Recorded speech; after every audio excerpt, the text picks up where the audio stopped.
बेतिया से इंसानियत को शर्मसार करने वाली तस्वीर सामने आई, जहां एक 8वीं के छात्र के साथ बेरहमी और सार्वजनिक अपमान का मामला सामने आया है। घटना के बाद से इलाके में आक्रोश का माहौल है। वहीं पुलिस ने त्वरित कार्रवाई करते हुए 4 लोगों को हिरासत में लिया। इंसानियत को शर्मसार करने वाली और कानून को मुंह चिढ़ाने वाली ये तस्वीरें बेतिया के मझौलिया की है, जहां एक स्कूली छात्र के साथ कुछ युवकों ने हैवानियत की सारी हदें पार कर दी। सोशल मीडिया पर वायरल हो रहे वीडियो में 8वीं कक्षा के छात्र को बेल्ट और जूतों की माला पहनाकर केवल अंडरवियर में बेरहमी से पीटते हुए दिखाया जा रहा है। हालांकि वायरल वीडियो की पुष्टि न्यूज 18 नहीं करता है। बताया जा रहा है कि अंशुप्रिया पब्लिक स्कूल का छात्र हिमांशु कुमार पढ़ाई खत्म होने के बाद साइकिल से अपने घर लौट रहा था। तभी कुछ लोगों ने उसे रास्ते में पकड़ा, उसके साथ मारपीट की, सार्वजनिक रूप से अपमानित किया। जानकारी के मुताबिक वायरल वीडियो में मोबाइल और फोटो को लेकर विवाद की चर्चा भी सुनाई दे रही है। घटना के बाद छात्र इतना डर गया कि उसने काफी देर तक परिजनों को कुछ नहीं बताया, लेकिन तबीयत बिगड़ने पर परिजन उसे सामुदायिक स्वास्थ्य केंद्र मझौलिया ले गए, जहां उसका इलाज कराया गया। मामले की गंभीरता को देखते हुए पुलिस ने त्वरित कार्रवाई करते हुए विद्यालय संचालक समेत 4 लोगों को हिरासत में लिया है। पूरे मामले की जाँच शुरू की गई है।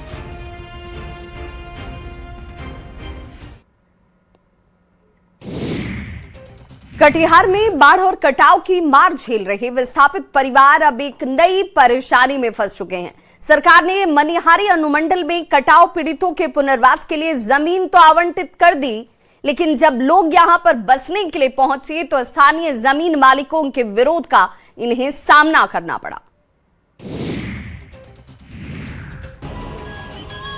विरोध करते कटाव पीड़ित परिवार की तस्वीरें कटिहार जिले की है, जहां हर साल गंगा, महानंदा और कोसी जैसी नदियां तबाही लेकर आती हैं। हजारों परिवार हर साल अपना घर आंगन छोड़ने को मजबूर होते हैं। सरकार ने कटाव पीड़ितों को बसाने के लिए कई योजनाएं बनाई। उसी कड़ी में मनिहारी अनुमंडल क्षेत्र में विस्थापित परिवारों के लिए सरकारी जमीन भी चिन्हित कर आवंटित की गई। लेकिन अब एक नया विवाद खड़ा हो गया है। जब विस्थापित उस आवंटित जमीन पर बसने के लिए पहुंचे तो स्थानीय जमीन मालिकों ने इसका विरोध शुरू कर दिया, जिसके बाद विस्थापित परिवारों के सामने फिर से संकट खड़ा हो गया। कटाव से उजड़े लोग अब असमंजस में है कि आखिर जाएं तो कहां जाएं। एक तरफ सरकार ने बसाने के लिए जमीन दी, तो दूसरी तरफ स्थानीय स्तर पर विरोध का सामना करना पड़ रहा है। पीड़ित परिवार अब इस पूरे मामले को लेकर राजस्व मंत्री से लेकर मुख्यमंत्री तक गुहार लगाने की बात कह रहे हैं। सबसे बड़ा सवाल यही है कि अगर सरकारी स्तर पर जमीन आवंटित हो चुकी है तो फिर विस्थापितों को वहां बसाने में रुकावट क्यों आ रही है? आखिर प्रशासन इस विवाद का अस्थायी समाधान कब निकालेगा? धनबाद के बिरसा मुंडा स्पोर्ट्स कॉम्प्लेक्स में खेल प्रतिभा और जोश का शानदार नजारा एक साथ देखने को मिला, जहां पर राज्य भर से पहुंचे हुए सैकड़ों खिलाड़ियों ने दमदार प्रदर्शन कर मुकाबले को रोमांचक बना दिया। धनबाद के मेमको मोड़ स्थित बिरसा मुंडा स्पोर्ट्स कॉम्प्लेक्स में खेल प्रतिभाओं का दमदार प्रदर्शन देखने को मिला, जहां Jharkhand state kick boxing championship का भव्य आयोजन किया गया। इस प्रतियोगिता में राज्य भर से पहुंचे सैकड़ों खिलाड़ियों ने हिस्सा लिया और अपने शानदार खेल से दर्शकों का दिल जीत लिया। चैंपियनशिप का आयोजन 4 अलग अलग वर्गों में किया गया, जहां खिलाड़ियों के बीच रोमांचक और हाई एनर्जी मुकाबले देखने को मिले। बच्चों से लेकर युवा खिलाड़ियों तक में जबरदस्त उत्साह नजर आया। खिलाड़ियों ने अपने दमदार पंच, तेज किक और बेहतरीन तकनीक का शानदार प्रदर्शन किया। आयोजकों के मुताबिक पिछले साल की तुलना में इस बार खिलाड़ियों की संख्या में काफी बढ़ोतरी हुई है, जो इस बात का संकेत है कि झारखंड में किक बॉक्सिंग खेल तेजी से लोकप्रिय हो रहा है। आयोजन समिति ने बताया कि इस प्रतियोगिता में बेहतर प्रदर्शन करने वाले खिलाड़ियों का चयन नेशनल टीम के लिए किया जाएगा और यही वजह है कि खिलाड़ियों में जीत को लेकर खासा उत्साह देखने को मिला। आयोजकों ने सफल आयोजन के लिए धनबाद खेल विभाग के सहयोग की भी सराहना की। खबर देवघर से, जहां पर अपराधियों के हौसले लगातार बुलंद नजर आते हैं। दिन दहाड़े बच्चों को स्कूल छोड़ने आए एक व्यक्ति से चेन स्नैचरों ने झपटमारी की वारदात को अंजाम दिया। पूरी घटना हालांकि सीसीटीवी कैमरे में जरूर कैद हो गई। सीसीटीवी में कैद छिनतई की तस्वीरें देवघर की है, जहां दिन दहाड़े चेन स्नैचरों ने बच्चों को स्कूल छोड़ने आए एक व्यक्ति को अपना निशाना बना लिया। पूरी वारदात सीसीटीवी कैमरे में कैद हो गई है। घटना शहर के विद्युभूषण सरकार रोड स्थित बीएड कॉलेज के सामने की है। जानकारी के मुताबिक पीड़ित मृत्युंजय कुमार राय सुबह अपने बच्चों को स्कूल बस तक छोड़ने पहुंचे थे। तभी के युवक उनके पास आया और किराए का मकान पूछने के बहाने बातचीत शुरू कर दी। बातों बातों में युवक धीरे धीरे पीड़ित के करीब पहुंचता चला गया। इस दौरान उसका दूसरा साथी बाइक लेकर वहां पहुंचा और मौका मिलते ही बदमाश ने पीड़ित के गले से करीब 2 भर सोने की चेन और रुद्राक्ष की माला झपट ली। इसके बाद दोनों अपराधी बाइक पर सवार होकर फरार हो गए। घटना इतनी तेजी से हुई कि आसपास मौजूद लोग कुछ समझ नहीं पाए। बाद में इलाके में लगे सीसीटीवी कैमरों की जांच की गई, जिसमें पूरी वारदात रिकॉर्ड मिली। और स्थानीय लोगों का कहना है कि देवघर में चेन स्नैचिंग और झपटमारी की घटनाएं लगातार बढ़ती जा रही है, जिससे लोगों में डर और असुरक्षा का माहौल बन रहा है। फिलहाल पुलिस सीसीटीवी फुटेज खंगाल रही है। पूर्णिया में चल रहे एक सर्कस में 3 जोकर अपने करतबों से दर्शकों का मनोरंजन करते नजर आए, लेकिन मंच पर लोगों को हंसाने वाले इन कलाकारों की जिंदगी के पीछे दर्द और इनका संघर्ष एक लंबी कहानी के तौर पर नजर आता है। सर्कस यानी रंग बिरंगी रोशनी, रोमांच और ठहाकों से भरी दुनिया। तस्वीरें पूर्णिया की है, लेकिन इस चमकती दुनिया के पीछे कई ऐसे चेहरे भी होते हैं जो अपने दर्द को छिपाकर दूसरे के चेहरे पर मुस्कान लाते हैं, और उन्हीं में से सबसे अहम किरदार होता है जोकर का। कभी बच्चों से लेकर बड़ों तक के मनोरंजन का बड़ा जरिया रहे सर्कस अब धीरे धीरे विलुप्त होते जा रहे हैं। जानवरों पर बैन लगाने के बाद देश भर में अधिकांश सर्कस बंद हो गए, लेकिन पूर्णिया में इन दिनों एक सर्कस लोगों को आकर्षित कर रहा है, जहां 3 जोकर अपने अनोखे अंदाज और करतब से लोगों को खूब हंसा रहा है। लेकिन जब कैमरा इन जोकरों के करीब पहुंचा तो उनकी हंसी के पीछे छिपा दर्द भी सामने आया। इन कलाकारों ने बताया कि मंच पर लोगों को हंसाने वाले ये चेहरे असल जिंदगी में कई संघर्षों और परेशानियों से गुजरते हैं। जोकरों का कहना है कि दर्शकों की तालियां और बच्चों की मुस्कान ही उनके लिए सबसे बड़ी खुशी होती है। यही वजह है कि तमाम मुश्किलों के बावजूद ये मंच पर मुस्कुराते रहते हैं। रामगढ़ जिले के गोलावन क्षेत्र में 34 हाथियों का झुंड लगातार दहशत फैलाए हुए है। हाथियों की मौजूदगी से कई गांवों के लोगों की मुश्किलें इस वक्त बढ़ी नजर आती हैं। वन विभाग ने जब हाथियों को यहां से खदेड़ने के लिए क्विक रिस्पांस टीम उतारा है तो लोगों में उम्मीद जगी। दहशत और परेशानी पैदा करने वाली ये तस्वीरें रामगढ़ की हैं, जहां 34 हाथियों का दल हेसा पोड़ा, सुतरी, रोला और चौपा दारू इलाके में लगातार घूम रहा है, जिससे आसपास के गांवों में दहशत का माहौल है। स्थिति की गंभीरता को देखते हुए वन विभाग पूरी तरीके से अलर्ट मोड पर आ चुका है। गोला वन क्षेत्र के रेंजर के निर्देश पर कई क्विक रिस्पांस टीमों का गठन हुआ। ये टीमें लगातार गांव में माइकिंग कर लोगों को सतर्क रहने की अपील कर रही हैं। ग्रामीणों से घरों के अंदर रहने, छतों पर सुरक्षित रहने और बिना जरूरत जंगल की ओर नहीं जाने को कहा जा रहा है। वन विभाग की टीम मशाल जलाकर, सायरन बजाकर हाथियों के झुंड को आबादी वाले इलाके से दूर खदेड़ने की कोशिश में है, लेकिन हाथियों का मूवमेंट लगातार जारी रहने से लोगों में भय है। बताया जा रहा है कि पिछले करीब 2 महीने से इस क्षेत्र में हाथियों का उत्पात लगातार जारी है। हाथियों के झुंड ने अब तक कई घरों को नुकसान पहुंचाया, वहीं खेतों में लगी सब्जियों की फसल को भी रौंद दिया है, जिससे किसानों को भारी नुकसान का सामना करना पड़ रहा है। बिहार सरकार के नो व्हीकल डे अभियान का असर अब प्रशासनिक व्यवस्था पर भी साफ नजर आता है। वैशाली में अधिकारी खुद ही लोगों के लिए मिसाल बनते नजर आए। डीएम वर्षा सिंह टोटो से कार्यालय पर पहुंची तो वहीं सदर एसडीपीओ सुबोध कुमार पैदल चलकर कलेक्ट्रेट पहुंचे। टोटो में ये सवार वैशाली जिले की डीएम वर्षा सिंह जो टोटो गाड़ी से अपने कार्यालय पहुंची, वहीं सदर एसडीपीओ सुबोध कुमार पैदल चलकर कलेक्ट्रेट पहुंचे। इतना ही नहीं, जिले के कई सरकारी अधिकारी और कर्मचारी भी निजी वाहनों का इस्तेमाल छोड़कर पैदल, ई रिक्शा और टोटो से अपने कार्यालय पहुंचे। सरकारी स्कूलों और दफ्तरों में भी इसका असर साफ देखने को मिल रहा है। आम दिनों में जहां कलेक्ट्रेट और कोर्ट परिसर गाड़ियों की भीड़ से भरे रहते हैं, वहीं पार्किंग लगभग खाली नजर आई, जिससे नो व्हीकल डे अभियान का असर साफ तौर पर दिखाई दिया। टोटो से डीएम ऑफिस पहुंची। डीएम वर्षा ने लोगों से अपील की कि सप्ताह में कम से कम 1 दिन निजी वाहनों का उपयोग कम करें, ताकि ईंधन की बचत हो पाए, पर्यावरण संरक्षण में भी मदद मिले। बता दें कि बिहार सरकार ने प्रधानमंत्री की अपील और पर्यावरण संरक्षण को ध्यान में रखते हुए नो व्हीकल डे मनाने का आह्वान किया था, जिसका असर अब सरकारी महकमों में भी दिखाई देने लगा है। माना जा रहा है कि अधिकारियों की ये पहल आम लोगों को भी प्रभावित करेगी। माना जा रहा है कि अधिकारियों की ये पहल आम लोगों को भी प्रेरित करेगी और आने वाले समय में लोग ईंधन बचाने और प्रदूषण कम करने के लिए ऐसे अभियान से जुड़ेंगे।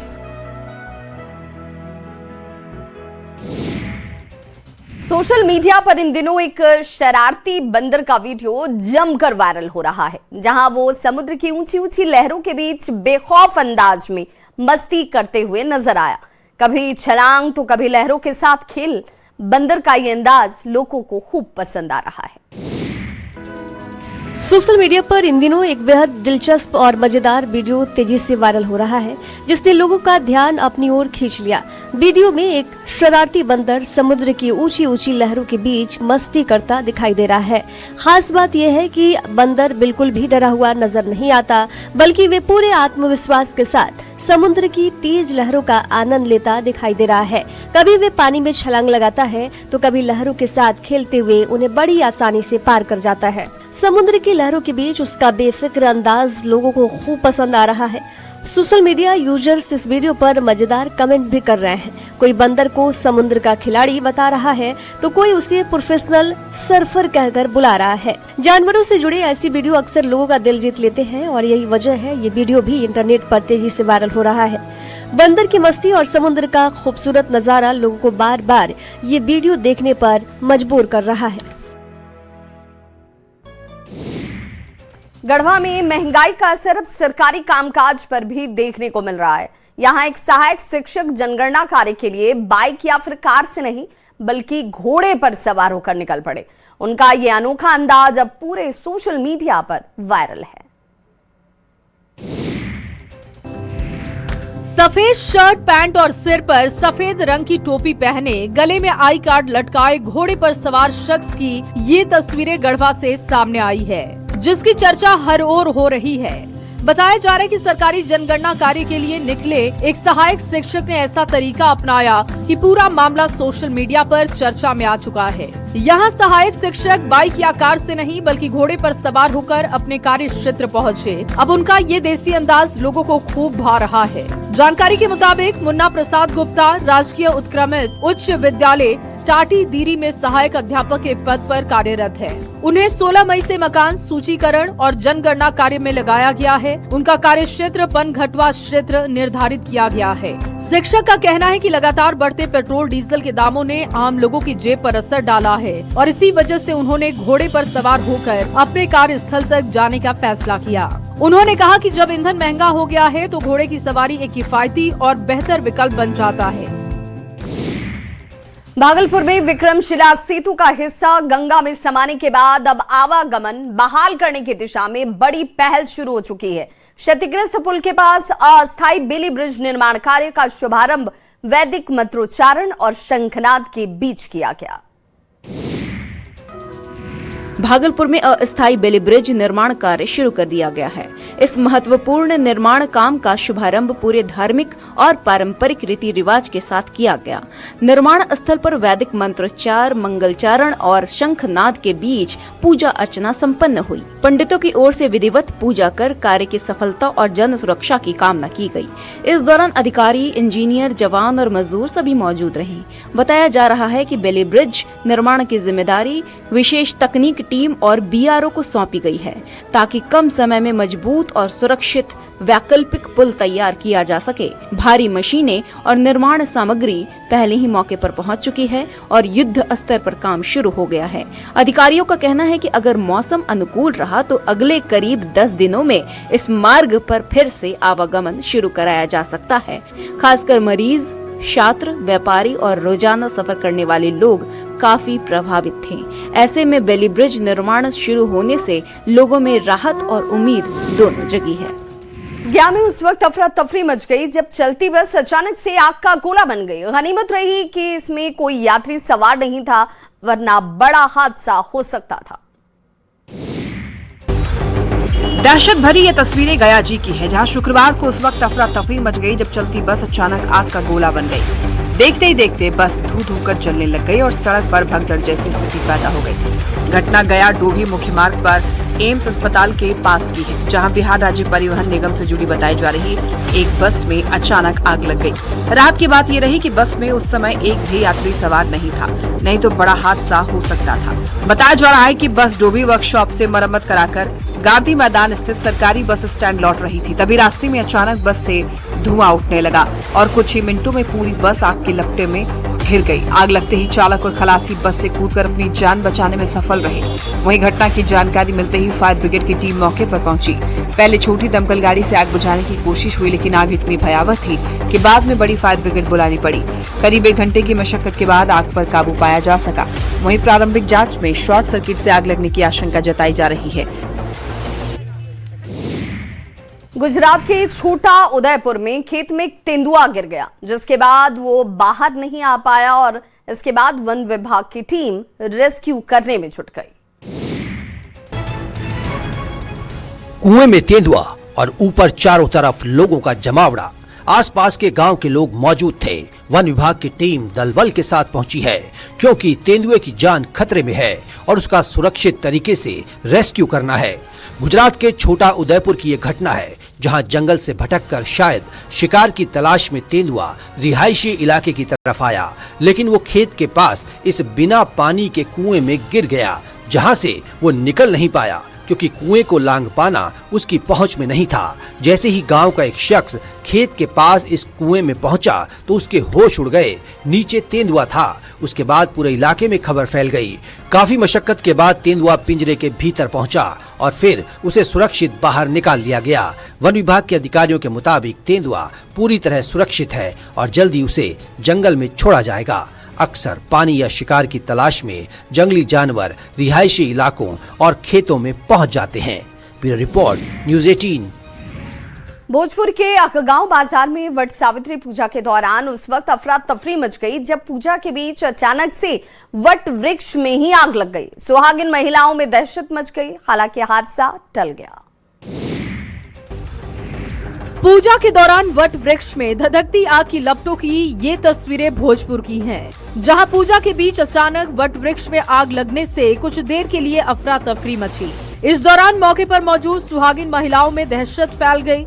बताया जा रहा है कि शनिवार को बड़ी संख्या में महिलाएं वट सावित्री व्रत को लेकर वट वृक्ष की पूजा अर्चना कर रही थीं। महिलाएं पारंपरिक तरीके से पेड़ के चारों ओर धागा बांधकर पूजा कर रही थीं। इसी दौरान दीपक से निकली चिंगारी या आग की लपटों ने पेड़ के सूखे हिस्से को अपनी चपेट में लिया। देखते ही देखते वट वृक्ष में धुआं और आग की लपटें उठने लगी। स्थिति बिगड़ते देख मौके पर मौजूद महिलाओं और स्थानीय लोगों ने तुरंत सूझबूझ दिखाते हुए पानी डालकर आग पर काबू पा लिया, जिससे एक बड़ा हादसा टल गया है। इस घटना में किसी के हताहत होने की जानकारी नहीं। हालांकि कुछ देर तक पूजा स्थल पर अफरा तफरी का माहौल बना रहा। बाद में आग बुझाने के बाद महिलाओं ने फिर से पूजा अर्चना शुरू की और अपने पति की लंबी उम्र और सुखद वैवाहिक जीवन की कामना की। औरंगाबाद के देवकुंड मठ परिसर में उस वक्त हाई वोल्टेज ड्रामा देखने को मिला जब एक युवक अपनी प्रेमिका से शादी की जिद पर मोबाइल टावर पर चढ़ गया। युवक को टावर पर देख मौके पर अफरा तफरी मच गई। करीब 2 घंटे की मशक्कत के बाद पुलिस ने इस युवक को सुरक्षित नीचे उतारा। ऊपर टावर की चोटी पर बैठा शख्स और नीचे खड़ी सैकड़ों की भीड़। ये तस्वीरें औरंगाबाद की है, जहां देवकुंड मठ परिसर में उस वक्त अफरा तफरी मच गई जब एक युवक अचानक मोबाइल टावर पर चढ़ गया और अपनी प्रेमिका से शादी कराने की जिद करने लगा। देखते ही देखते मौके पर लोगों की भारी भीड़ जुट गई और पूरा इलाका हाई वोल्टेज ड्रामे का गवाह बन गया। टावर पर चढ़े युवक की पहचान अभिनंदन कुमार के रूप में हुई, जो अरवल जिले के परासी थाना क्षेत्र के रामलगन बिघा गाँव का रहने वाला बताया जा रहा है। प्रत्यक्षदर्शियों के मुताबिक युवक काफी देर तक टावर पर चढ़कर हंगामा करता रहा और अपनी प्रेमिका को पाने की जिद पर अड़ा रहा। घटना की जानकारी मिलते ही देवकुंड थाना पुलिस मौके पर पहुंची, जिसके बाद करीब 2 घंटे तक युवक को समझाने बुझाने का प्रयास चलता रहा। पुलिस और स्थानीय लोगों की मशक्कत के बाद आखिरकार युवक को सुरक्षित नीचे उतार लिया गया। फिलहाल पुलिस युवक को अपने साथ थाने ले गई, जहां उससे पूछताछ की जा रही है। सोशल मीडिया पर इन दिनों एक नन्ही सी पक्षी का बेहद क्यूट और मजेदार सा वीडियो तेजी से वायरल हो रहा है। अपने छोटे से घोंसले में बैठी चिड़िया किसी भी अनचाही चीज को बिल्कुल पसंद नहीं कर रही। जैसे ही घोंसले में बॉल डाली जाती है, वो गुस्से में उसे तुरंत बाहर फेंक देती है। अपने छोटे से प्यारे से घोंसले में इस नन्ही सी पक्षी का अनोखा और मजेदार अंदाज देखने को मिला, जिसने सोशल मीडिया पर लोगों का दिल जीत लिया है। वीडियो में देखा जा सकता है कि जैसे किसी ने उसके घोंसले के अंदर एक छोटी सी बॉल डाल दी, पक्षी तुरंत सतर्क हो जाती है और गुस्से में प्रतिक्रिया यानी रिएक्शन देती है। बिना किसी देरी के वह चोट से उस बॉल को जोर से धक्का देकर बाहर फेंक देती है, जैसे वह अपने घर की सुरक्षा को लेकर बिल्कुल भी समझौता नहीं करना चाहती हो। दिलचस्प बात यह है कि हर बार जब बॉल दोबारा घोंसले में डाली जाती है तो पक्षी उसी तेजी और गुस्सैल अंदाज में उसे फिर से बाहर निकाल देती है। उसका यह लगातार दोहराया जाने वाला रिएक्शन लोगों को खूब हंसा रहा है और साथ ही यह भी दिखाता है कि वह अपने घोंसले को लेकर कितनी सतर्क और सजग है। सोशल मीडिया पर यह क्यूट वीडियो तेजी से वायरल हो रहा है और लोग पक्षी के इस नो बॉल पॉलिसी वाले रवैये पर मजेदार कमेंट कर रहे हैं। कोई उसे अपने घर की सख्त गार्ड बता रहा है तो कोई उसे एक्सप्रेशन पर फिदा हो रहा है। यह छोटा सा एक समय अफीम की खेती और नक्सल प्रभाव के लिए पहचान रखने वाला खूंटी अब बदलाव की नई कहानी लिख रहा है। यहाँ की आदिवासी महिलाएं, किसान अब आधुनिक खेती और स्वरोजगार की तरफ कदम बढ़ा चुके हैं। खूंटी के सुदूरवर्ती इलाकों से 50 आदिवासी महिला किसान हजारीबाग के कटकमसांडी प्रखंड के गोसी गांव पहुंची, जहां उन्होंने खेती किसानी के आधुनिक तरीके सीखे। साथ ही बकरी पालन, मुर्गी पालन और स्वरोजगार के कई मॉडल को करीब से समझा। ये महिलाएं जानना चाहती थीं कि आखिर सीमित संसाधनों में गांव की महिलाएं कैसे आत्मनिर्भर बन रही हैं, कैसे खेती को आमदनी का मजबूत जरिया बनाया जा सकता है और कैसे छोटे छोटे प्रयास पूरे परिवार की जिंदगी बदल सकते हैं। महिला किसानों का कहना है कि ये दौरा उनके लिए बेहद लाभदायक साबित हुआ।